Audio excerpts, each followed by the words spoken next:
是在地新闻来介绍这位台湾之光，这位是摄影师，伊的大名王定铁，上爱翕宫庙。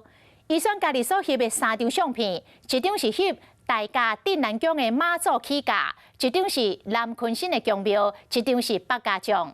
参加到2022年美国纽约的摄影大赛。 竟然做一届讲摕高第金牌，参与家己嘛真惊喜。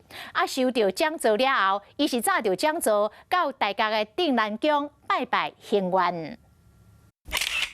相见镜头翕到大家镇南宫妈祖起驾锣鼓喧天，几万名的信众包围銮轿，更叫人员虔诚追随。5花10色烟火冲上天顶，难忘的瞬间拢有记录到。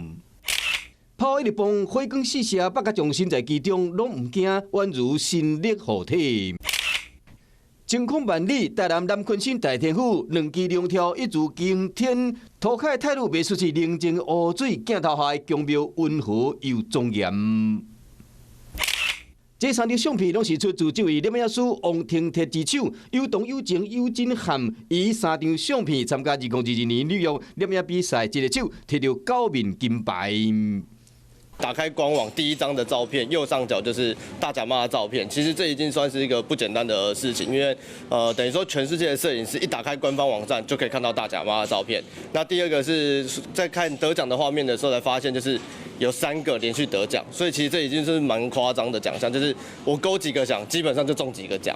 王廷铁伊奖座来行愿，头一站就宣告大家镇南宫拜拜。每年大甲妈出门的时候，我就会跟着开始出门，然后一路到新港这样子来来回回，来来回，已经拍了3到4年的时间了。然后也是累积了一些作品，才开始往国外去试试看，说我们的文化到底可不可以真的在国际上是有一席之位。王廷铁讲，伊该参加庙事活动，结合摄影的技术，将宫庙的特质甲故事用相片去表现出来。